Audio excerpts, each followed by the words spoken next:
kinukwentuhan natin nila from their Japan trip. Supposedly, it was... Ang original plan talaga, bakasyon lang doon as Dula Dongala scores that time. They were up against club teams sa Japan na meron ding mga college players as Gian Salarson scored the first attack.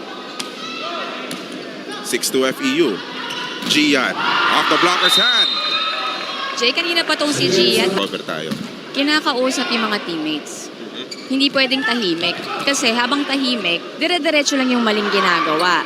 Compared dun sa itatama mo na bago pa mag-worsen ang situation. Tulad nun, Zin. And here's Miko Espartero. Unang beses pala natin nabanggit yung pangalan ni Miko Espartero. Ayan siya. Pag wala pa nagbago sa Ateneo na to, di na tayo magugulat pag maghanap ng Ateneo jersey si Vince Makulabdan, no? True. Pero maganda yung naging response ng Ateneo. Check out this play coming from Julio. Mahabang Miguel palo. Yu. Yes. Lyric, huli. Ni Rog. One more time, I'm in between. Binaon, down the line. Hindi ka lang Ayaw maniwala ni Mitch akala na ko to eh. senior na eh. Yung discarding ganun. Challenge sa mga players ng Ateneo. Vince Makulabdan obliged with one pero unsuccessful pa. Ang back when Vince Makulabdan was playing, hindi pa existing sa UAP mga ganong video challenge. Kasi kaya naman talaga eh. Kasi nilalagyan pa ng chair. Oo.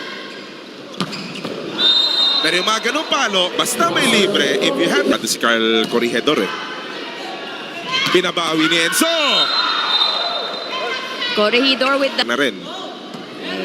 And that's quite a good serve. Tumama sa paa. That one was... Net.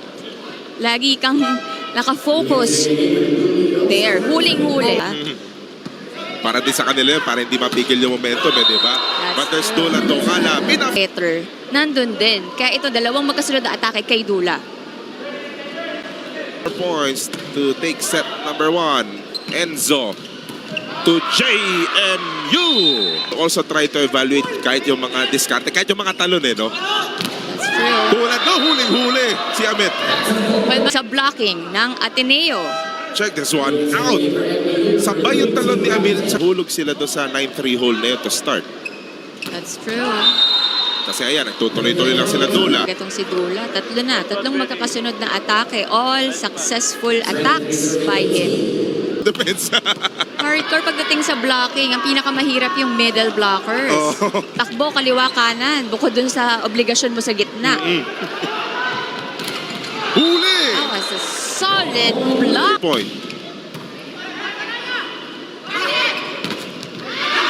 Tumagos lang sa block point save. Sharp serve coming from Gian Salarson. Pero nakatake ang FAU. But that second ball attack was anticipated and the play goes on. Ariel Cacao will go to Amit Bituin. Atake galing kay Amit Bituin. 25 Reyes bring you the action in the 2025 B-League Collegiate Challenge. Atake ang FAU. Drix Saavedra caught by JMU. Mas din naman yung mga attacker ng Ateneo eh. Ala, may ace! It's Ateneo having it. Caught him. Huli ni Miko. Pasino, pinadala sa likod. There was Ariel Cacao. Hindi maka-atake ang FAU. Enzo Gutierrez will go to Amil Pasino Jr. There, Pasino with a powerful spike. Naiwanan si Miko Espartero. Nice reception coming from Lesnek Castro. Brian Castro, hindi gumana. That's a very beautiful set coming from Ariel. Gian Salarson cross court. Huling-huli ng dati nila kakampera si Charles Absin. But Amil Pasino red check. Inabangan sa ere. Proper timing. Okay, bawi ka sa depensa. I agree. Walang malas sa depensa eh. Ayun lang! Yan yung talaga sinasabi mo, hinigup yung palo. Hindi na umalis yung bola sa braso niya. Pasok dapat. Kasi yung direction ng bola kanina, pakaliwa. Oo. Tulad nun. Sa panaman niyo, totoo. Enzo to Julio Miguel. Good idea. Pero nasa po ng FAU. There's a met between. In this second frame. Atake ng Ateneo. Punta kay Amil Pasinio. Back-to-back points. Unstoppable. And is making a good response in second set. That's true. Nakapag-adjust na sila. From Coach Vince. Awad yung mga blocker eh. Ayun! Pinaibabawan.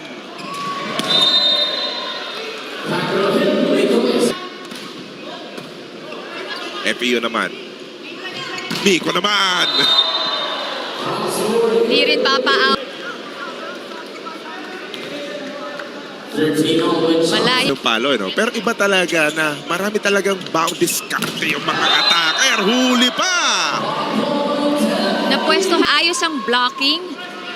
Kagaya ng ginawa ng FEU. Kasi, you also consider yung movement ng mga middle blocker mo eh. Tulad nun, umangat ng maaga si Rochales. Matic yan. Pag walang blockers. Sino na lang kakawala dito eh. That's right. Pero sagutan pa rin eh. Pinabawi si Lyric. Ayaw. 1 point lead for Ateneo. Quick play, Rochales. So this time, nakursunadahan niya yung right side na dulo. Oo. Sharp serve coming from Rochales. Absin was rejected. Wild swing coming from Ahmed Bituin. Who will get the point? Tatanggap na ng coach yun eh, no? Tsaka makakabawi naman sa isa. Na yun eh. Down the line, even from the back row. And this guy's left-handed. Yeah. Right. Iba yung magiging angulo ng kaliwete. Tulad yan. O, diba? Kaliwete, sa Avedra, cross. At sa bakit ngayon pa? Diba? Right. Nasa dulo na kayo. Kanina pa naman kayo nakikipagsabay. It's just a matter of time. Before... Si paring Yu, bumawi. Well, actually, Jay, kasi nauna naman sa... Yes, he's asking them to watch them closely. Pasinio! Nasa harap na tong si Pasinio. Points at the disposal of the Blue Eagles. Sobra pa yung first ball. Enzo will go to Pasinio who couldn't finish. Sobra na naman yung first ball. Gian through the blockers and Ateneo gets the second set. Yung isang set na nakuha ng Ateneo. Oh, combination play! Binigay sa back row. Pwede nung paluin ni Lyric yun eh. Nalito lang yung blockers. Oo. Ang aangat sa game. At dyan si Ariel, ayan si Ahmed. Walang pakialam kung sino ang kaharap. Pa rin niya sana yung middle blocker. Nakita ni Ahmed, walang blocker, cross court, automatic. Tura na binubuo nila. Walang taguan at dahil dyan, sa court, tinginan pa lang, alam na, Jay and Michelle. Oo, iba-iba kasi ang probinsya nito. Tulad dito, si Miko Espartero, taga-Antique yan. May taga-Mindoro. Ito nga, may taga-Cameroon nga. So, again, that diverse culture, you know this so well as Amil Pasinio just scored again. Bilang ikaw, dating middle blocker ng mga taga-Top Avenue, pero opposite mo na umatake, Trix sa Avedra, finding that corner. Ateneo sa second set eh. So, bigayan sila ngayon naman ng errors. Tingnan natin kung sino mas matibay. That attack from... Right. Binabasag nila yung blocking ng FEU since kakapasok lang ni Castro. A rare ace for 10. There's a catch by Lance. Wala sa pwesto si Amil eh. Miko Espartero! Espartero with 3. It's been quite a struggle for Ateneo for the past 2 or 3 plays to get that first ball. And FAU taking advantage. Another point for control kasi ang habol eh. Yun yung usapan dito pag kukunin yung first ball control. Right. And FAU just licking on all irrelevant eh. Kung lalalamangan kayo ng 6 na puntos eh. Boom! What a fantastic back set! But it's Saavedra just diving for that volleyball. Another back set, another solid hit coming from Amil Pasinio. That back row attack from Pasinio. Zone 6. Tignan na natin kung ano yung magiging responde. Pero sa pagkakataon Ateneo. Sadyang sukat lang ni Lyric Mendoza yung court. Iapela ng Ateneo yung kaso. Palit ng setter, Eira Taluban with that serve.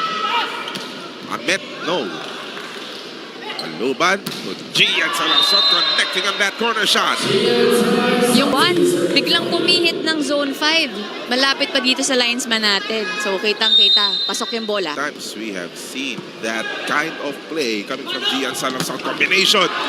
Sharp attack coming from up. Eira. Battle at the net. Nice recognition by Ahmet between. They go to the other side. Saavedra rejected by Alejos. Ayan na. Solid block. Without coverage sa FEU. Motivational short talk coming from his coach Mark. And meron pang ace. Diba? Ateneo. Mukhang inihahawa yung lakas ng loob at saka yung confidence pagdating dyan sa game. Hindi yung kamalasan, no? At may pagiging kabado rin. Oo. Pag binigyan ba ng binigyan ni Ariel Sacao, ito yung Ateneo. Right. Muntik na rin. Espartero. Hindi lumusod doon sa 3 blockers ng Ateneo. Pero yung kay Saavedra. Oh, nice reception by Benny Ceballos. Espartero couldn't finish. Hindi handa si Gian. Another try to end this set. Saavedra! Tinapos ng isa pang cross-court spike. And you could hear Lance De Castro, that patented count of Lance De Castro whenever there's a reception about to come on the side of Ateneo. Nauhuli yung mga palo ng FEU. Nice idea, but caught Lance De Castro with a dual dive just to bring that ball up. Miguel off-timed. Ball is alive. That one is out. Jay Swimmer yata ito dati si kay.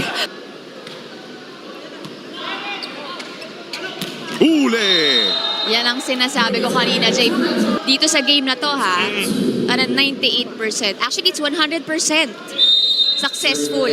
FEU also has to realize na nakalayo nga sila no set number 3 dahil hindi rin doon sa mga simple miscues ng Ateneo na naging puntos lang. Right. Deflected by the blockers. Amil Pasillo connecting.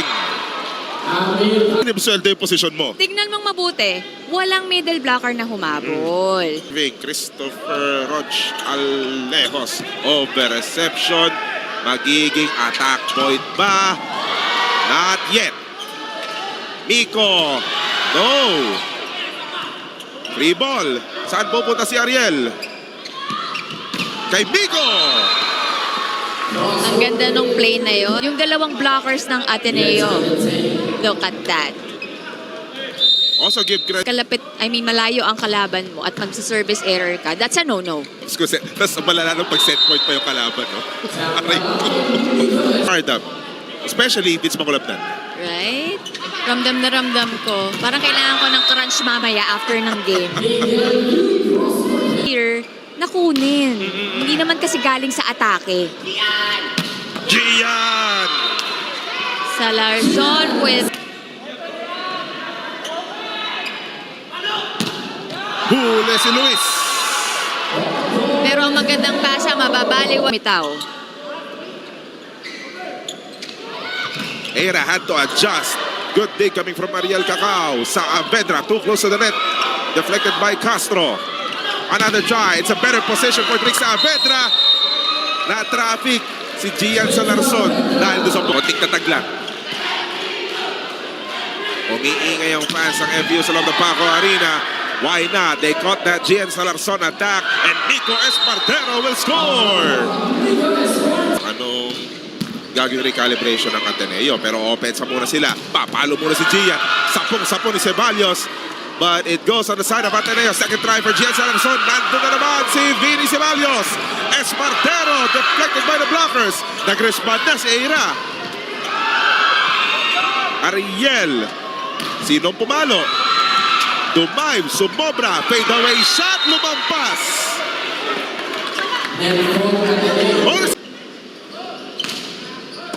Next point na lang. Huli! Bantay sa sarado na Espartero.